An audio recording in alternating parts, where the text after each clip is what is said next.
Chapter 2 discusses definitions of homicide and degrees of homicide. Let's begin with a brief history of U.S. law. So, recall that definitions of law can vary not only from one state to another, but even from city or county to another. So, by each jurisdiction, the law may be different. Homicide law, however, can be pretty generalized pretty well. Most state laws are pretty similar for homicide. Also recall that homicide just refers to the idea that a person was killed by another person. Not all homicides are criminal. U.S. law is based in common law, which comes from England, and it's referred to as common law because it was judge-made law that was common to all parts of England. The one exception here is Louisiana. Louisiana follows French law. Over the last half of the 20th century, a lot of states updated their homicide codes. And what they did was they used the Model Penal Code, which was developed by the American Bar Association, as the model. So early on, all murders in the U.S. are punished with the death penalty. In 1794, Pennsylvania, however, attempts to limit the use of the death penalty. And so they enact the first homicide statute in the United States. And they basically have first-degree murder and second-degree murder. First-degree murder refers to premeditated murders, or murders that involve malice aforethought, or murders that occur during the commission of a felony. Second-degree murder is all other intentional killings. And today, the majority of states use this model, this Pennsylvania model. So one of the places where we see some distinctions here is the difference between murder and manslaughter. So the distinction between types and degrees of murder and manslaughter lies in the killer's mental state. And if you recall criminal law, LA 107, we refer to this as mens rea, right? This is criminal intent or the guilty mind. FBI defines both murder and manslaughter as willful killings of one human being by another. We can also categorize law as mala in se and mala prohibida. Mala in se means it's evil or bad in and of itself. And mala prohibida means evil or bad because it's been prohibited. So for example, a crime that's mala prohibida would be something like jaywalking, whereas a crime that's mala in se would be something like murder. Crimes could also be categorized by putting them into categories of felonies, misdemeanors, and infractions. Felonies are generally serious offenses, and they usually mandate a year or two in prison, whereas misdemeanors are less serious, and they usually warrant less than a year in jail. Infractions are something that we're probably all pretty familiar with. These are what we call ticketable offenses. So if you think about when you got a parking ticket, that's an infraction. So the Model Penal Code is introduced by the American Law Institute, not the American Bar Association, in 1962. And what they wanted to do was to establish some uniform, rational definitions of crimes. They wanted to do this because they wanted there to be some consistency in how we understand general criminal concepts. So the Model Penal Code definition of homicide says that a person is guilty of criminal homicide, okay, as opposed to regular homicide, if he purposely, knowingly, recklessly, or negligently causes the death of another human being. So criminal homicide includes murder, manslaughter, or negligent homicide. And that's going to depend on whether or not the person was purposeful, knowing, reckless, or negligent. So let's look at each of these. Purposely means we do something intentionally as opposed to by accident. Knowingly means we are aware that we're doing something. Recklessly means we've behaved without regard for possible consequences. So for example, if I point a gun towards a ceiling and fire it, I'm behaving recklessly. I should know well enough that that bullet is going to come down and it could potentially harm somebody. Negligently means to act without concern or care. So perhaps I failed to closely watch a child and that child may fall in a pool and drown. So we also have to prove, in addition to those elements, that the accused person caused the death of another human being, and that does not include a fetus. So some states do have separate laws that punish the killing of a fetus, but homicide requires it to be an actual human being, which means it has to have been born and taken a breath.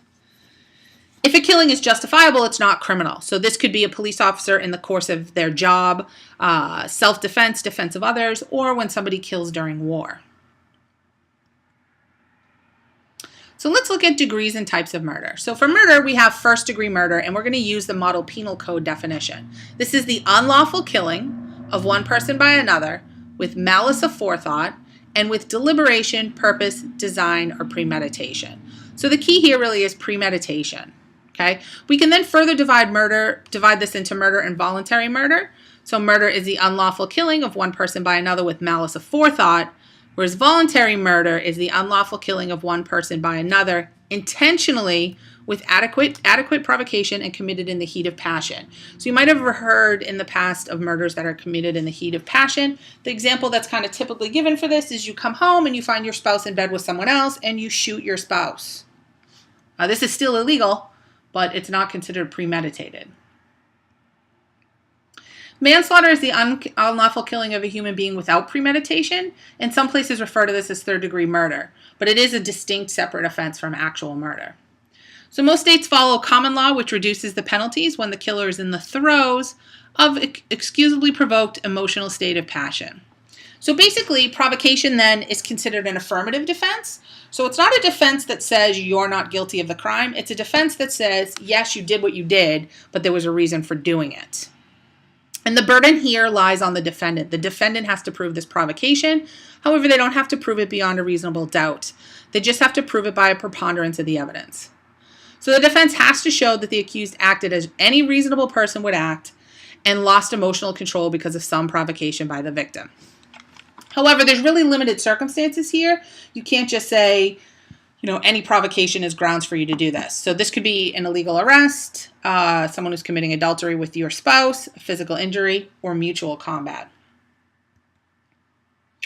So the Model Penal Code doesn't distinguish between involuntary and voluntary manslaughter, but let's look at how it's generally differentiated in the law.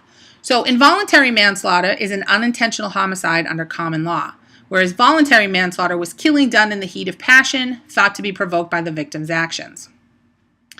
Involuntary manslaughter is a killing committed without malice that results from the commission of an unlawful, non-felony act or a lawful act done negligently or from failure to perform a legal duty. There's no intent here and no malice.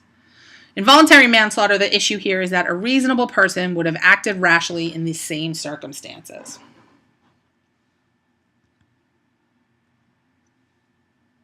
The Model Penal Code doesn't address negligent homicide, but this is a criminal homicide committed negligently. Basically, you fail to perform some duty that you have under the law. So, for instance, your child dies of malnutrition. You have a duty to feed and clothe and care for your child. So here's just kind of a quick overview of common law definitions and Model Penal Code definitions. You can see Model Penal Code breaks this down into murder, voluntary murder, manslaughter, and negligent homicide, whereas common law goes first degree, second degree, and then voluntary, involuntary. So 13 states maintain a difference between degrees of murder for a distinction of the death penalty, and 14 states divide manslaughter into degrees. Second degree murder is reserved for killings without aggravating or mitigating circumstances. So you might recall mitigating circumstances are things that make the offender less culpable and make their crime seem less heinous, while aggravating circumstances aggravate the situation and make the offender more culpable, make the crime more heinous. Felony murder is eligible for the death penalty, and felony murder is a murder committed in the commission of a dangerous felony. You don't have to have had any specific intent to murder. Basically, the intent to commit the dangerous felony transfers over to the intent for murder. So if you and your friends walk into a bank with guns and you commit an armed robbery and somebody gets killed, it doesn't matter that you intended to do that, and it doesn't even matter if you're the person who pulled the trigger. That's a felony murder. Capital murder is murder that carries the possibility of a death sentence. You might also hear this referred to as a capital offense. So in Massachusetts, we don't have any capital offenses because we do not have the death penalty. So murders of certain victims belonging to special classes may be considered capital offenses. So if you kill a corrections officer or a law enforcement officer, or if the homicide meets special circumstances. It's a multiple murder, it's particularly heinous. Generally, the law is going to lay out what those aggravating circumstances are that would warrant death penalty. Vehicular homicide may be considered a negligent homicide in some states and manslaughter in others, but most states have some type of law that addresses vehicular homicide. So basically here, this is basically reduced your culpability because it's generally not intentional, but you are still responsible. And this involves the use of any motor vehicle. So that includes a motorcycle, watercraft, aircraft, train, or snowmobile. North Carolina and Kentucky have successfully prosecuted offenders for capital murder when impaired.